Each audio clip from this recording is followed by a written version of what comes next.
Next നമ്മൾ ചിന്തിക്കുന്ന ഒരു കാര്യം സ്കിൻ ബ്രൈറ്റ് ചെയ്യാനുള്ള ആൾക്കാരുടെ ഒരു ഇത് ഇൻസെക്യൂരിറ്റി എന്ന് തന്നെ ഞാൻ വിളിക്കും അതിനെ. ഇപ്പം സ്കിൻ കുറച്ച് ഡാർക്ക് ആയി കഴിഞ്ഞാൽ അത് ഫെയർ അല്ല. അതെ.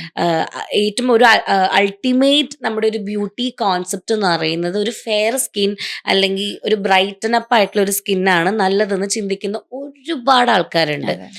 അപ്പോ എന്താണ് ഒരു ഹെൽത്തി സ്കിൻ എന്ന് പറഞ്ഞു കഴിഞ്ഞാൽ കളർ ബേസ്ഡ് ആണോ? ഒരിക്കലും അല്ല. As A dermatologist I never encourage the Notion of fair skin. നമ്മൾ ഹെൽത്തി സ്കിന്നിനെയാണ് എപ്പോഴും എൻകറേജ് ചെയ്യേണ്ടത്. ഇപ്പോൾ അങ്ങോട്ടൊക്കെ ആക്ച്വലി കാസർഗോഡ് ഭാഗത്തൊക്കെ ഈ ഒരു വൈറ്റനിങ് ക്രീം എന്ന് പറയുന്ന സംഭവമാണ് കുറച്ചും കൂടി popular. The name is not even brightening or fairness, it is whitening because you want to be white.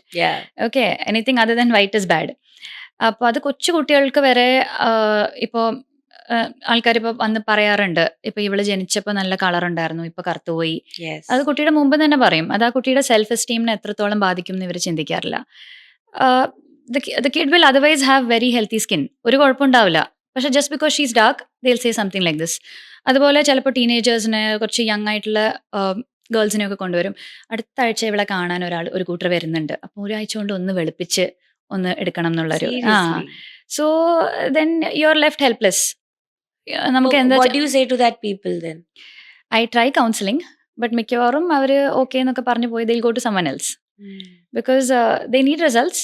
Of course ഈ ഒരു ടൈം ഫ്രെയിം എന്ന് പറയുന്നത് വേറൊരു കാര്യമാണ്. 1 വീക്കിനുള്ളിൽ നമുക്ക് വെളുപ്പിച്ചെടുക്കുക എന്നൊക്കെ പറഞ്ഞാൽ അത് പോസിബിൾ അല്ല. ഈവൻ ഒരു സ്കിന്നിൽ ഒരു കൺസേൺ ട്രീറ്റ് ചെയ്യാനും 1 വീക്കിനുള്ളിൽ പോസിബിൾ അല്ല. And the whole concept that only becoming fair is beauty എന്നുള്ളതും ഒരു നല്ല കാര്യമല്ല. അപ്പോൾ ഹെൽത്തി സ്കിന്നാണ് എപ്പോഴും നമ്മൾ ടാർഗറ്റ് ചെയ്യേണ്ടത്. Skin that does not have much of ഒരു acne problem, much of spots, ഒരു ഹെൽത്തി ഗ്ലോ ഉള്ള ഒരു സ്കിൻ. അത് ഏത് കളറും ആയിക്കോട്ടെ, that is healthy and that is perfect.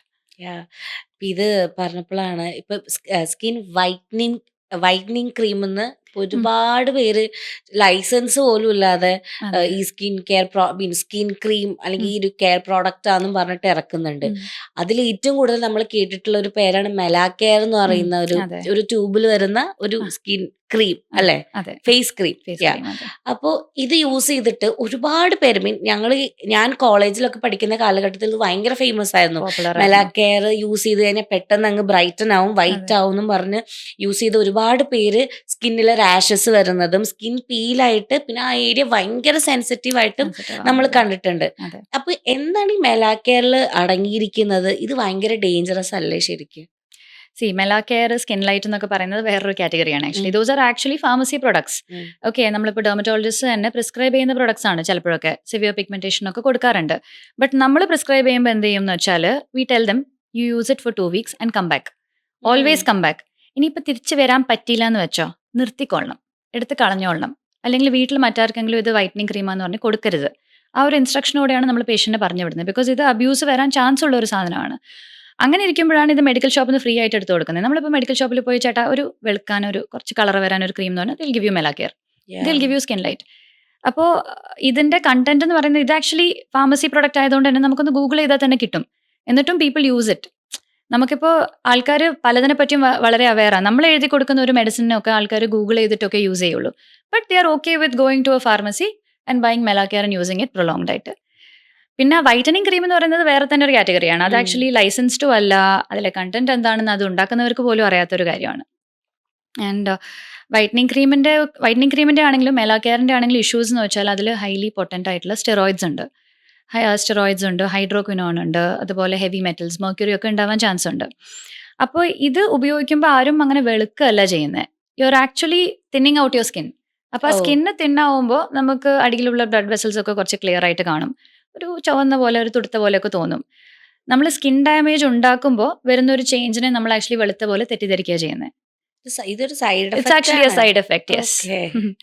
So it's not an ideal scenario. ഇത് യൂസ് ചെയ്ത് വരുമ്പോഴത്തേക്കും ഒരുപാട് പ്രോബ്ലംസ് ഉണ്ടാവുന്നുണ്ട്. ഇപ്പോൾ I had a patient 2 weeks back.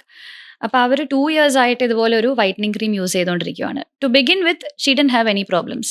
Just skin ഒന്ന് ബ്രൈറ്റ് ആയിക്കോട്ടെ, അത് ഇതുപോലെ തന്നെ മൈ ഫ്രണ്ട് സജസ്റ്റഡ്, അങ്ങനെ യൂസ് ചെയ്ത് തുടങ്ങിയതാണ്. അപ്പോൾ 2 years ആയിട്ട് ഈ ക്രീം യൂസ് ചെയ്തപ്പോൾ എന്തൊക്കെ സംഭവിച്ചു എന്ന് വെച്ചാൽ സ്കിൻ അങ്ങ് ഭയങ്കര തിന്നായി, ബ്ലഡ് വെസൽസ് ഒക്കെ നല്ല പ്രോമിനൻ്റ് ആയിട്ട് വിസിബിളായി, റെഡായി. ആൻഡ് ചെറിയ വെയിൽ കൊണ്ടാൽ പോലും മുഖം പുകച്ചിൽ വരാൻ തുടങ്ങി. ആൻഡ് നേരത്തെ ആക്നി ഒന്നും ഇല്ലാത്ത ഒരാളായിരുന്നു. സിവിയർ ആയിട്ട് ആക്നി വരാൻ തുടങ്ങി, അൺവാണ്ടഡ് ഹെയർ ഗ്രോത്ത് വരാൻ തുടങ്ങി. And the most distressing part is ഈ ഒരു വൈറ്റനിങ് ക്രീമിനോട് നമുക്കൊരു തരം അഡിക്ഷൻ വരും. ഇറ്റ്സ് ലൈക്ക് ഒരു ആൽക്കഹോൾ അഡിക്ഷൻ പോലെ. നമ്മൾ എപ്പോൾ ഇത് നിർത്താൻ നോക്കുന്നോ അപ്പോഴൊക്കെ ഒരു വിഡ്രോവൽ സിംറ്റംസ് വരും. The skin becomes more dark. പിന്നെ നമുക്ക് പുകച്ചിൽ, ചൊറിച്ചിൽ, അങ്ങനെ പല ഡിഫിക്കൽട്ടീസും വരും. അപ്പോൾ അത് മൊത്തത്തിലൊരു ക്രൈസിസിലോട്ടാണ് ഈ കുട്ടിയെ കൊണ്ട് എത്തിച്ചിരിക്കുന്നത്. For a while we have been asking how to stop it. But ഇതന്നെ ഒരു it's difficult to convince the patient also ഇത് സ്റ്റോപ്പ് ചെയ്യണം എന്നുള്ളത്. അപ്പം നമുക്ക് ഇങ്ങനെയുള്ള കേസസ് ശരിക്കും പറഞ്ഞാൽ പ്രൊലോങ്ഡ് ആയിട്ട് ട്രീറ്റ്മെൻറ്റ് വേണ്ടി വരും. More than 6 months to 1 year ഒക്കെ ട്രീറ്റ് ചെയ്താലേ നമുക്ക് കുറച്ചെങ്കിലും പഴയ അവസ്ഥയിലോട്ട് എത്താൻ പറ്റുള്ളൂ. പലപ്പോഴും ഈ ഡാമേജ് പെർമനൻറ്റും ആണ്. So you should always think whether കുറച്ചൊരു ഫെയർനെസ്സിന് വേണ്ടിയിട്ട് നമുക്ക് ഇത്രയും വലിയ റിസ്ക് എടുക്കണോ എന്നുള്ളത്. Apart from the skin changes നമുക്ക് ശരിക്കും പറഞ്ഞാൽ ഇപ്പോൾ കിഡ്നീനൊക്കെ ബാധിക്കുന്ന ഒരു സിറ്റുവേഷൻ വരുന്നുണ്ട്.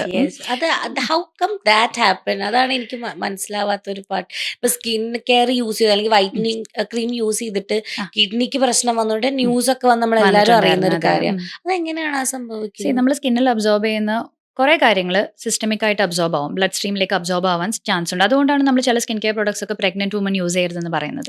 Because it can effect the baby as well.